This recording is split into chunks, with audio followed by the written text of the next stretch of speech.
Welcome to Season 3 of E-commerce Fastlane, Episode 123. Welcome to E-commerce Fastlane, the podcast show to help you build, launch, grow, and scale a wildly successful e-commerce company. Listen to real conversations with proven practical strategies and success stories. Learn how to generate more traffic, more sales, more profit, and customer lifetime value for your Shopify store. And now, your host and e-commerce entrepreneur, Steve Hutt.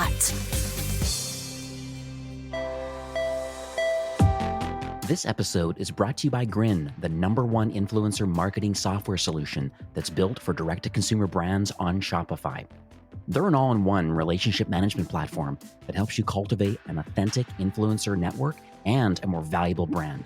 From discovery and outreach to campaign management, Grin streamlines your workflow, removing the busy work while giving you the tools to help you grow and scale your program.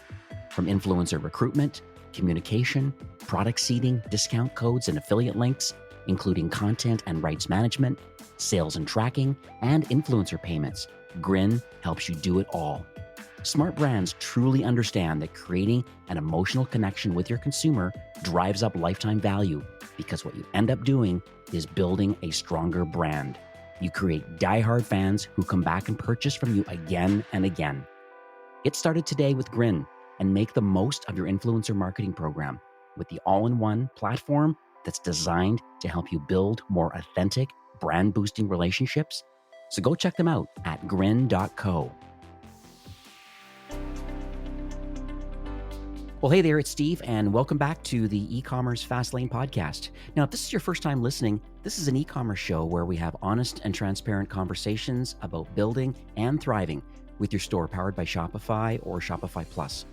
New episodes are available each week with your favorite podcast player through Apple Podcasts, Stitcher, Google Play, and Spotify. Or you can also sign up online at ecommercefastlane.com and be notified when a new show is being released.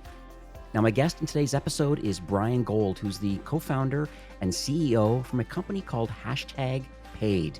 And they're a creator marketing platform that helps Shopify brands to grow faster with creators. And notice the language I'm using, creators. It's an interesting language. It's not what you believe it is.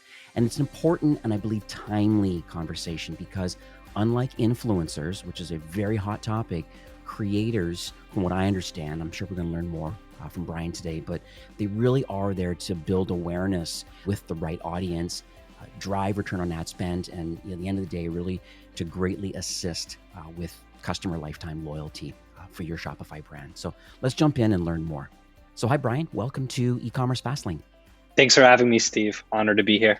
So I shared it a little bit at the top of the show, more of an overview of what I believe #Paid is actually doing, but I believe it's always best from the founder's perspective. So what does your company do and what sort of problems, I'm going to call it problems, that are you solving for Shopify brands? #Paid allows brands to grow quickly by working with creators. That's the simplest way to put it. So Shopify merchants are probably thinking about influencer marketing as a growth tactic, different ways to scale their sales, grow customers, increase repeat purchases from customers. But when you take a look at the world of influencer marketing, there's one big problem that stands out. And the biggest problem in the world of influencer marketing is trust. Marketers, store owners, they don't necessarily trust influencers in terms of, are their followers real? Do they actually care about the brands that they're promoting?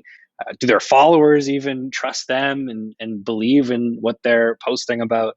So it's like the first main pillar of trust. And the second pillar of trust would be they don't really trust the metrics. So, you can get 500 likes, 1,000 likes, 20 comments. You can see how much it costs you per like, per comment, but those metrics don't necessarily drive your business forward. So at #Paid, we're really focused on solving the problem of trust, and we do it by working with creators, not influencers, and reporting on real metrics, not fluffy metrics. So let's unpack that a little bit. I mean, you mentioned working with creators, not influencers, and I'm slowly starting to warm up to that concept because I've interviewed other platforms that really talk about just their influencers, their micro influencers, macro influencers. It seems to be like a very interestingly hot topic, this user-generated content sort of thing. And I'm worried that maybe some may feel it's just semantics a bit, creator versus influencer. But I really would love to hear it from you, like more specifically about like what is the real difference between, as you believe, a creator versus an influencer. So to start, creators treat their work like a craft. They probably accidentally became famous online because they were owning their craft and they built an audience organically. Whereas an influencer is someone who's looking to make a quick buck. Second, creators are proud of their collaborations. So they only work with brands that are natural, authentic extensions of who they are, that they know their audience is going to resonate with. Whereas an influencer, they'll work with anybody because they're just looking to make money. And in fact, after you pay them, they're going to delete it from their feed. Third, creators love creating original content. They know how to engage their target audience and that brand's target audience potentially even better than the brand does. Whereas an influencer, they're happy to repost content, give them the picture, give them the caption, they'll post it, they'll delete it after. And then lastly, creators work really hard growing a organic and trusted audience online, a real community of people that look up to them and respect them. Whereas an influencer, they're taking the shortcut. They're probably buying fake followers. Nowadays, it's super easy to spend a few $100 online and get a bunch of robots following you and liking your stuff. Yeah, I've always wondered about that when I see certain people with like limited content, but so much followership. It just seems really almost disingenuous and something shady is going on. Totally. And if you're a brand looking to collaborate with popular social media people, then it's really important to make sure that when you collaborate with them, you're actually reaching real people. Otherwise, you're just wasting your money. So, Bryan, I'd love to learn a little bit more about your journey, I guess, leading up to the launch of #paid. And like, what do you believe uniquely positions you and your co-founder, I guess, on a couple points? Number one, to have the desire, and number two, to have the expertise to want to create this platform. My co-founder and I grew up with a good friend of ours named Ronnie, and Ronnie was going through a difficult time in her life. She wasn't feeling her best because she wasn't exercising as much as she'd like to. She wasn't eating as healthy as she wanted to, and her therapist recommended that she start blogging about her fitness goals to keep herself accountable to the public. And she did just that. The latest blog at the time was about 2013, 2014. Instagram, that was the thing. So she started an Instagram account called Inspired to Be Fit, and she changed her life around. She started eating healthy and sharing recipes, working out and sharing exercise tips. And she grew to 100,000 followers in like 6 months, maybe 12 months. Her followers wanted to know, what protein powder was she using? What blender was she using? And it was pretty obvious that her followers would buy anything that she said she used in order to get fit. But we went to the 50th page of Google and nothing existed to help Ronnie connect with brands. So we set out to create the easiest way for these brands to tap into creators like Ronnie to scale. And now we have over 30,000 of these creators and the workflow tools built to help brands tap into these creators, collaborate with them, and drive growth. And to bring it full circle, Ronnie is still a content creator, and she actually has also been working at Shopify now for over 3 years. Well, there you go. So this is, I'm for sure going to ping her internally and have a chat with her after this recording. This is fantastic. I had no idea. I want to talk a little bit about the other influencer platforms that are out there. I think, of the brands that I talk to, people are pinging me left, right, all the time in social, just asking me about just influencer marketing in general and kind of, based on their maturity or their complexity, there's certain tools and things that they may want to consider. And so, you're in the midst of this sort of, I don't want to keep bunching the names of creator and influencer together because it's clear that it's not. But there are platforms out there. How do you believe that you're kind of differentiating yourself in this space? For sure. So if you take a look at the creator economy, there's all kinds of different tools out there to help creators monetize their audience online. But the subsection of the creator economy, the brand partnerships platforms, which a lot of people would call influencer marketing platforms, these are the ones that will really help marketers and brands grow online, grow their sales, grow their brand awareness. So if you take a look at the influencer marketing platforms out there, it's a really fragmented space. I mean, you've got a bunch of different people solving different problems, right? There's companies like Upfluence, and you can use that for search tools. So, there's a bunch of search tools out there. Usually what they do is they aggregate a bunch of accounts, social media profiles with large followers, put it into a database, and it's a pretty robust search tool. You can search and find the right people. There's certain CRMs out there that if you find the right people you want to work with, you can upload them to your CRM and you can execute your campaign through their workflow tools from A to Z. There's analytic platforms out there. There's some out there just for content. There's some just for whitelisting, which we'll get into in a bit. That's one of the best kept secrets in paid social. And so at hashtag paid, our core insight was that brands want to go from I want to work with creators to that creator just drove meaningful results for my business as quick as possible. And so what we did is we vertically integrated the entire brand partnership set into one stack.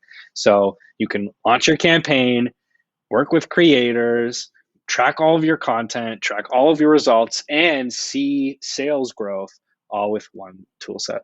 Because typically, I noticed that most of the platforms that I've looked at, there's typically, a marketplace, exactly what you said, maybe what Upfluence is doing or others, where there's an aggregated marketplace and some search functionality. And, maybe a Shopify brand could choose to work with one of these just by looking at vanity metrics only. But when I look at hashtag paid, I understand that there is not a search tool like natively built into the platform. Like, is this a real intentionality of the design of the platform? It's been a deeply held belief of ours that you don't necessarily need a search tool in order to get the job done. So what's the big problem here? It's that brands find it hard to find the right creators to work with. And so the typical solution is, okay, let's build a search. But I actually don't think it's a search problem. It's a user experience problem. So the hashtag paid platform doesn't have search. What you do is, and we call this hand raise, you fill out a creator brief. So a little bit about your brand, your target audience, the types of creators you're interested in. And then you get matched with creators who over-index in that target audience, who are interested in working with you, who are a good fit. And before you select them, you can hear from them why they think they're a good fit and what their ideas are, so you can maintain authenticity while you scale. Very cool. Very cool. So it's called hand raising. Hand raise, yeah, and you can see your hand raised creators. I'm going to dig a little deeper into maybe some of the specifics here about maybe trying to find the right creators. And because I believe that, and you've mentioned already, that authenticity is so critical for the success of a campaign and building a relationship with a creator that's like passionate about the product and not going to delete posts and things after they get paid. It's not just strictly a monetary, they do want to get paid, but they also are trying to build a long-term relationship as your product mix expands or you get involved in more opportunities. And so I hear things a lot about maybe saturation rate as a metric, for maintaining this authenticity. Like, I guess it can be defined a little bit about how many sponsored posts you have versus non-sponsored posts that maybe that creator is sharing. My wife even notices that even recently, where she's following a few people on Instagram and, she does end up either blocking or pausing some accounts because the ratio of sponsored versus just authentic kind of here's what's going on in my life kind of posts tend to outweigh each other, or they get annoying. And so she tends to kind of pause or delete these sort of people. And so are you able to share maybe your insights around how you think about this now? Frequency of sponsored posts is definitely something to look at, right? If someone's constantly posting sponsored posts and doesn't seem to fit in their feed, it's like, hey, what happened to that lifestyle content? All of a sudden, you're turning into a catalog. It can be a little bit jarring for the audience, but I think there are a few things to look at that's more important than the what you call saturation rate or frequency. I mean, especially because the new generation, the way that they learn about brands is through creators, and they've fully accepted that that's part of the ecosystem, and they've come to expect it. And so, there's, certain fashion creators that you follow because you want to know what they're wearing. You want to know what's in style. You want to know what's cool. Which brand did my favorite creator partner with this week or today? So there are definitely some accounts where you're seeking out certain brands because buying that brand allows you to live the lifestyle of your favorite creator you follow. So what's, I think, more important than saturation is the match. Is it an authentic match? There are some ways where you can post about something and your followers will completely reject it. They'll say, what are you doing posting about this? It's obviously nothing you've ever said that you've believed in before. It can really throw people off. But on the other hand, if you are positioning it in a way that makes your audience proud of you for securing a brand partnership with one of your favorite brands, then they're going to congratulate you, they're going to respect you, and they're going to respect and look more into that brand. So it's really about how it's positioned and the authenticity. When you work with creators, not influencers, of course, being authentic is a huge part of that, but also you have to avoid forcefulness. So a big problem with the ecosystem right now in terms of authenticity is you see the emergence of boutique talent agencies that maybe have signed 5, 10, 15, 20 creators or influencers. They've signed them, so they have them exclusively, and now they're going out and they're pitching brands. And sometimes brands go to them, but the problem there is, when you've got, let's say a brand comes to you wanting to run a 20K campaign with your creators, you only have a handful of people to work with. So you don't really get the ability to find the best people in the world. You're only able to choose from the ones you have. And then even so, you're going to push their hand a little bit and nudge them to take the deal because that's your livelihood on the line. So I think that's where there can be a breakdown of authenticity and trust. So being able to work with a large pool that you can surface the most authentic creators to the top is the best way to actually create collaborations that'll have audiences going, yes, amazing, I want to find out more about that brand. So another interesting thing that we do is we'll actually survey our creator network. So we are working with an alcohol company, and they have a bunch of different beer lines. So we would then put a survey to our creator network, out of these 50 beers, which one is your favorite? And only the one that chose that one specific beer that the campaign was about did we then put forward in the hand raise process to the brand. Oh, that's fantastic. That's great. So let's dig into some of the tactics, I think, because there's so many ways that I think a Shopify brand can get involved with a creator. And what do you believe is the best way that they should start working with a creator, like let's say right now, to grow their business? For sure. I think every single consumer brand out there today needs to be thinking about creators and as a core part of their marketing and branding strategy. And if not, they're probably going to get left behind, because even $100 can, and of course, you're probably at that point not necessarily buying software. You might be reaching out to creators yourself. But even with $100, the value that a creator can provide is probably going to give you a better ROI than any of the traditional legacy systems in place. I mean, you have creative agencies and media agencies, and they've been super relevant in terms of all traditional media forms. They're always going to have their place in this world, even though they're changing. But you can leverage creators now to create and distribute content in a completely different way, where you don't see a silo between creative and media, and it's much more cost effective. So to start, let's say you launch your e-commerce store and you want to make it look cool, you just want to brand yourself. Well, what better way to make it look cool with your target audience than the people that are experts at engaging with and touching the heart of your target audience. So content creators, even if they have 25,000 followers, 50,000 followers, they're posting multiple times a week, constantly tweaking their content, their messaging, looking at their metrics. They understand what content resonates. And so when you're able to give them, let's say, your t-shirt or your hat or your sweater, they can brand it in a way that is, one, completely up to date with what people expect today and now from a brand, from an image, from that lifestyle. And two, it's going to be much more cost effective than if you were to go through a different route of getting that content created. And you can do that at scale pretty easily. You can take that content, you can put it right on your website, you can put it on your social media, and you can create a lifestyle around your brand. And that's key. And not a lot of founders think about brand so much. They think more about, hey, how can I just take my marketing spend and use it to drive sales directly? But I think brand is actually a key part of that, because the better your brand, the higher the efficacy of your other marketing dollars. You're just going to convert more people. You're going to have a happier customer, because when you're able to create a brand by tapping into creators in this lifestyle, then people who buy your products, they'll feel a certain way about themselves when they're wearing, that t-shirt or that hat. So I think it's a really important and sometimes understated component of your marketing plan. So first is just the content. It's just going to elevate your brand. These are people at the forefront of culture. They know what's cool. They know what's trending, and getting them to create content and putting that on your social, on your website, will just elevate your brand. The second is you can have them share it with their audience. And that's really going to help you build awareness, grow your audience. People are going to follow you more on your Instagram. Now you're going to have a little bit more social proof. You're going to start growing your community of people, and maybe they haven't purchased from you yet, but you just acquired a way to reach them over time. And then the third, which is the best kept secret in paid social, is what we call whitelisting. And so whitelisting is when you take a creator's content, their picture, their handle, their caption, and you leverage all of the targeting capabilities of Facebook's ad manager to reach more people than they would reach if they just organically posted it, and a more targeted approach.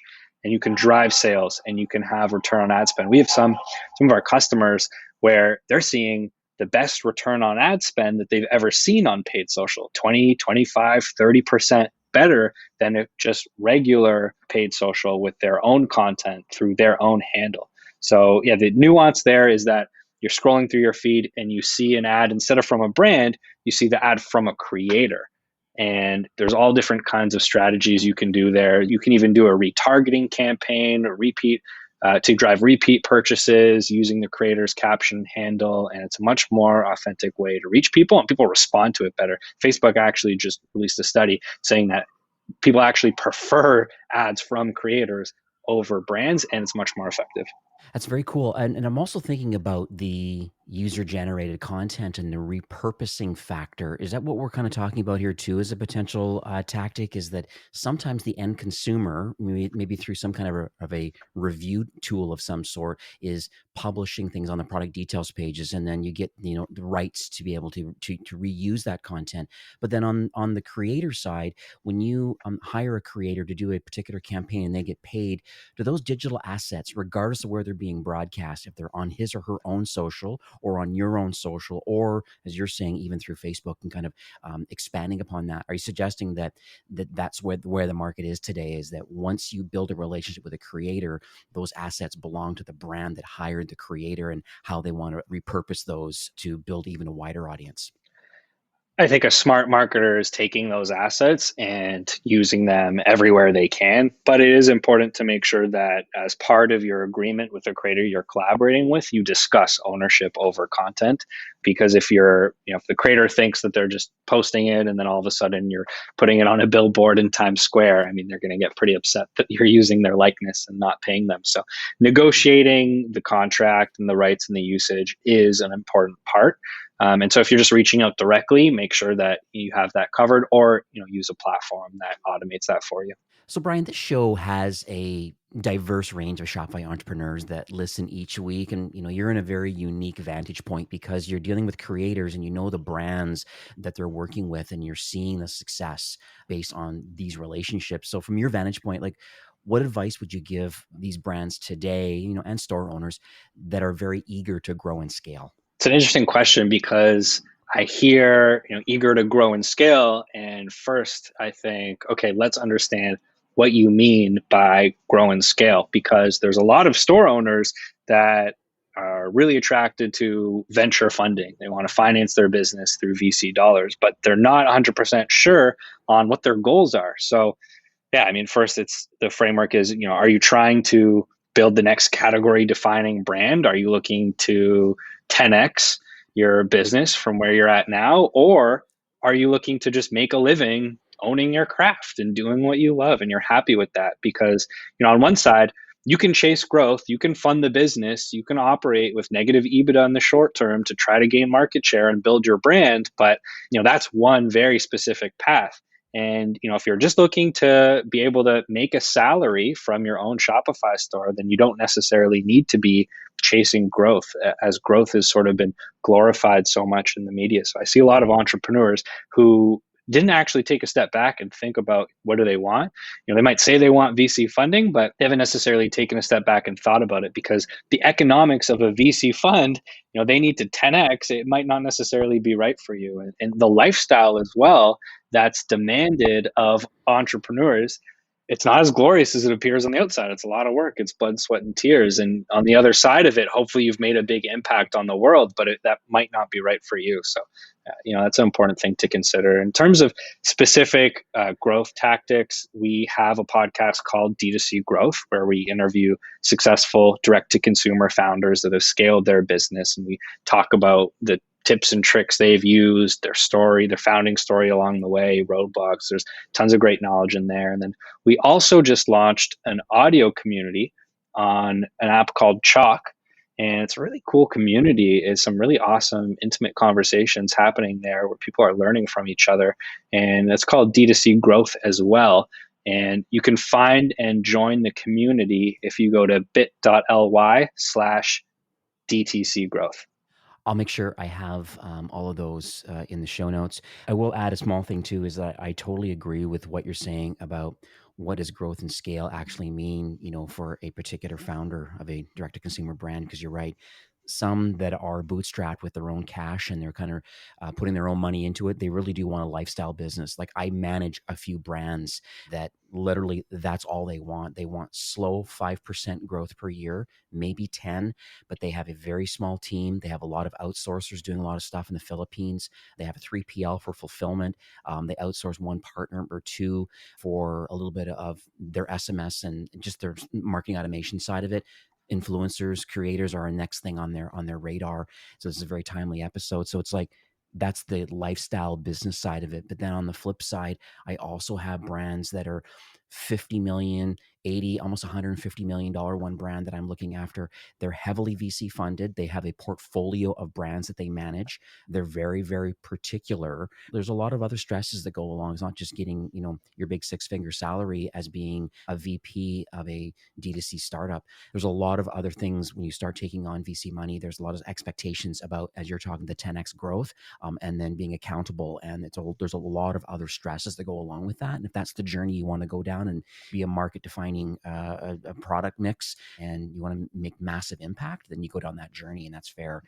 But for those listening today, that I think that's some really great takeaways. There's two different types of entrepreneurs in this world and the things that they're building today. Totally. And I'm not sure why. I'm not saying one is necessarily better than the other. I think they're both righteous paths, but I'm not sure why there isn't more media attention or at least more positive sentiment towards founders that are just growing 5% year over year, doing $150,000, $200,000 in sales and taking home a healthy salary. That's an incredible, successful business. And I think that should be looked at, and we should hold that in higher regard. It should be looked at as something a little bit more positive than is typically portrayed in the media today. So one other thing that I wanted to mention too was there was a book that came out from an author, Paul Jarvis. I'll have the link in the show notes, but his book was called The Company of One, and it's why staying small is the next thing for business. I think it was brought out last year, I think in 2019, maybe so a couple of years ago. But the big thing he talks about in there is that there are ways of having a fulfilling and rich career with like literally just you and maybe a few outsourcers, and and you get that lifestyle business built into it. Like you said, you could be working and having $250,000 a year in sales. That could be quite a healthy, nice salary for you. I mean, it really determines, it really decides on how you want to run your business and what you want. So what's your take on that then? So there's this company of one kind of concept, and then there's this, I want to build this large, massive organization, and I'm okay to hustle 60 hours a week to make it happen. Yeah, I think that's a great point, and I'm happy you brought that up because there's really two different paths you can go on, and I think both of them are equally as righteous. It's just the key is to be mindful of which one is right for you. There's a lot of entrepreneurs that come to me, hey, I need help. I want to raise VC funding. But when you take a look at what their goals are and you take a step back, they might not necessarily be the right business to raise VC funding, and that might not even be the lifestyle that they want. It might not be something that's in their best interest, because if you go down the VC route, you've got to 10x your business, you've got to scale the team, grow really fast, and one, that's a certain lifestyle that's not for everybody, and two, you're probably going to get pushed to go big or bust, and it's not really something that is for everybody. So it's really important to take a step back and think about, okay, what's my end goal here? What am I really trying to achieve? Because it's perfectly okay to go down the route of building a lifestyle business that does 200K a year and you can take home a nice salary and you're doing something you love and you're focusing on your craft. I think that's an incredible outcome. And I'm not sure why that doesn't get a more positive sentiment in the media these days. It's a perfectly incredible option for entrepreneurs to go down. And so it's important to think about what's the best path for me. And just going off of Paul Jarvis's book, A Company of One there, it's a really good question, right? He says, what is the best way to have the most fulfilling career? And so, what are you optimizing for? Some people are only going to be fulfilled when they make a big impact and build a category defining company, and that's okay. But other people might want to optimize for things like work-life balance, for things like being happy with what they have and perfecting, they might not live in a huge mansion, but they're really happy with the size of home that they're in, and they just want everything to get in a good routine, and maybe, now have a at-home gym, and like that's totally incredible. I mean, you're so successful just building a lifestyle business like that that's growing 5% year over year. So I guess the key takeaway here is to be mindful of what kind of company you're building rather than just chase growth at all costs. Take a step back and ask yourself what your goal is and what kind of outcome you want, and then optimize towards that, because you can fund the business in other ways that it's not venture capital that allow you to grow a meaningful lifestyle business. Or you can go down the venture capital route, but that comes with the next commitment to spend many years, long nights, working so hard, constantly pushing yourself to grow faster. And that's one, not for every entrepreneur, and two, not for every product. Yeah, got it. Thanks for sharing that. So let's talk about the future of hashtag paid, because I'm always curious about maybe the North Stars for brands, like why, and just the product and the innovation that comes along with the product and the platform. So are you able to share how you believe it's going to pivot over the next few years? And just end of the day, I'm just trying to get warm and fuzzy about how you're going to continue to offer, I guess, value and assistance for Shopify brands that need creators. Absolutely. Yeah. I mean, our North Star is customer success and customer value. Sales and growth is a byproduct of creating customer value. So whether it's new plans, new features, new channels, new ways to collaborate to drive growth, it's all about the customer and what they want. So yeah, we'll just be heads down focused on creating customer value. One really interesting thing that I can share is we're starting to think about ways to integrate the hashtag paid creator collaboration experience into Instagram and Shopify directly. So you can imagine a consumer seeing a creator post about a brand, and Shopify and Instagram have a really interesting partnership where you can purchase something from Instagram directly. Imagine seeing a creator post about something and then tapping it and purchasing it in Instagram, powered by Shopify. I think that's really cool. And when you talk about making commerce better for everyone, I mean, that's it. So Bryan, we are nearing the end of the show for today, but do you have any takeaways or maybe a theme that you would like to leave with our listeners? Yeah, absolutely. Yeah. I mean, all this stuff aside, at the end of the day, building a great company is all about the people you bring onto your team and the environment you create for them. At hashtag paid, I'm constantly firing myself and hiring people smarter than me. And when you take a look at where we're at today, it's all about the people at hashtag paid that made this happen. And so if you're looking to win at business, raise your bar for talent, hire the best people smarter than you, and give them an environment where they can thrive and they'll be successful. So how can people learn more about hashtag paid? Yeah, just go to hashtagpaid.com. That's HASHTAGPAID. So all three words, hashtagpaid.com.